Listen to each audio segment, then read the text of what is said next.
avoir des profils différents, avoir des parcours de vie différents, enfin voilà, c'est la richesse d'une entreprise. Surtout aujourd'hui parce qu'on a une réelle pénurie de conducteurs. On va chercher des personnes éloignées de l'emploi, on va chercher des personnes en reconversion. C'est aussi une profession, l'aide à domicile, qui a des difficultés pour recruter. Donc nous avons souhaité élargir nos recrutements à des profils masculins. Dans les écoles, on a des collaboratrices qui interviennent d'ailleurs pour féminiser ce métier.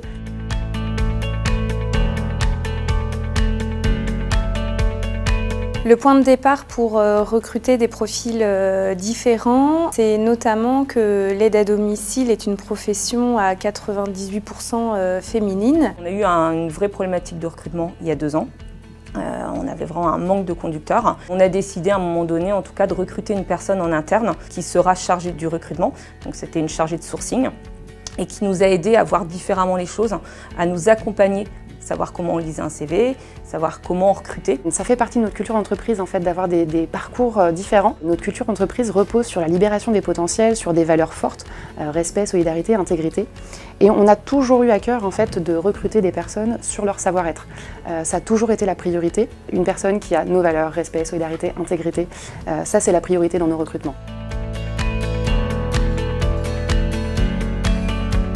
On a retravaillé en tout cas les prérequis et on a été attentif au savoir-être des personnes plutôt qu'au savoir-faire, parce qu'en plus il fallait déjà les former. On a des tuteurs dans nos entreprises qui sont aussi en proximité, des maîtres d'apprentissage qui sont là pendant toute la durée de l'apprentissage pour faire découvrir l'entreprise aux apprentis dès qu'ils arrivent.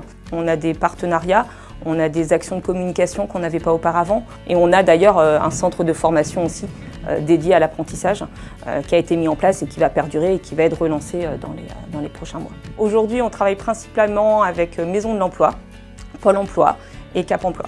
On s'appuie beaucoup sur le réseau local, on travaille avec la Maison de l'Emploi, on travaille avec différents dispositifs d'accompagnement. On fait de plus en plus de POEI, alors ce sont des dispositifs très particuliers au niveau de Pôle emploi qui accompagnent des personnes justement demandeurs d'emploi en reconversion. On intègre dans des stages découvertes déjà dans un premier temps. Pour s'assurer de certaines compétences, on intègre aussi les équipes, donc certains collaborateurs dans nos recrutements pour échanger et vraiment décrire un métier et répondre à certaines questions et valider certains points. Donc ça demande, je dirais, un investissement de tous.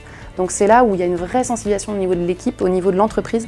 On l'a fait au niveau du handicap, quand on a intégré une personne justement avec des troubles autistiques. L'idée pour nous, c'est d'avoir les compétences et d'avoir un savoir-être, mais fortement avec des différences. Et donc là, on a fait une sensibilisation au niveau de toute l'entreprise. La manière dont on a procédé à ADT dans ce recrutement, c'est notamment que le principe d'égalité homme-femme était intégré vraiment comme une valeur fondatrice de notre association. Et donc on a voulu promouvoir le recrutement des hommes à domicile. On a véhiculé une image positive et on a aussi appuyé sur le fait que la relation des personnes n'était pas en lien avec le genre, mais bien en lien faisant le lien d'une personne à une autre. C'est un changement de mentalité, c'est qu'il faut accompagner les équipes sur ce changement de recrutement, sur les changements de profil. Ça ne se fait pas du jour au lendemain. Il faut vraiment beaucoup être à l'écoute, expliquer pourquoi on le fait, expliquer l'accompagnement différent, parce que c'est aussi, ça demande du temps en interne. Nous avons plutôt rencontré des personnes aidées à domicile qui, elles, avaient des freins à l'intervention d'hommes au sein de leur intimité. Certaines personnes aidées avaient des préjugés, pensant effectivement que les hommes ne savaient pas faire le ménage ou ne savaient pas repasser. Et donc on a vraiment véhiculé une image positive, mais nos salariés sont traités tous à la même enseigne, que ce soit une femme ou un homme. On met vraiment en avant les compétences qu'ils ont, le savoir-être, avant de mettre en évidence leur genre. Les résultats, ils sont dans la formation. Donc aujourd'hui, trouver un conducteur qui a déjà son permis de transport en commun, c'est difficile. On a aussi ouvert d'autres opportunités. On a fait des recrutements par téléphone, par le biais des réseaux sociaux. On a eu d'autres process qui nous ont permis d'aller chercher un peu plus loin les personnes. Donc aujourd'hui, on est vraiment sur de l'accompagnement de nos équipes et on est régulièrement avec eux On met beaucoup de choses en place pour pouvoir justement leur donner envie de rester. Les résultats de la démarche sont qu'aujourd'hui, on a recruté plus d'hommes. On a aujourd'hui 21 hommes quand on en avait 3 il y a 15 ans. Les équipes de femmes, initialement, sont maintenant habituées à travailler avec leurs collègues hommes, ce qui n'était pas forcément le cas au début. Et puis, on a aussi des personnes aidées à domicile qui ne refusent plus ou qui ne ferment plus la porte ou qui même aujourd'hui ne sont même plus surpris d'avoir des hommes qui interviennent à leur domicile.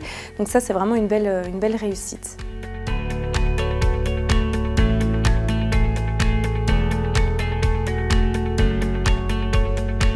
Les conseils qu'on pourrait donner à d'autres, ce serait d'étudier tous les profils et toutes les candidatures qui s'intéressent aujourd'hui à travailler dans notre milieu. Le recrutement, c'est un métier à part entière. Ça prend du temps, ça prend de l'énergie. Et en effet, avoir quelqu'un dans sa structure de dédié qui peut vraiment cerner les choses, mettre des process en place, c'est plus simple aujourd'hui pour nous et aujourd'hui, je pense qu'on en a tous besoin. Ceux qui savent nous remettre en question sur certains préjugés qu'on peut avoir au moment du recrutement et de recentrer grâce à cette personne, c'est important. Il faudrait qu'on aille un peu plus loin encore, c'est par exemple sur le handicap. Je pense que l'informatique peut-être est un secteur qui peut paraître inaccessible à certains et c'est de participer beaucoup plus à des événements, être plus dans l'accompagnement. Là par exemple, il y a la semaine de l'emploi qui arrive, donc c'est être plus présent peut-être aussi et prendre ce temps. Je pense qu'il y a encore tellement de choses à faire justement pour ouvrir nos portes et c'est là où il faut qu'on aille un peu plus sur le terrain. Au début, je ne savais pas du tout, enfin j'avais des préjugés du coup comme tout le monde par rapport à l'aide à domicile, mais je ne savais pas à quoi m'attendre et au final je suis assez satisfait.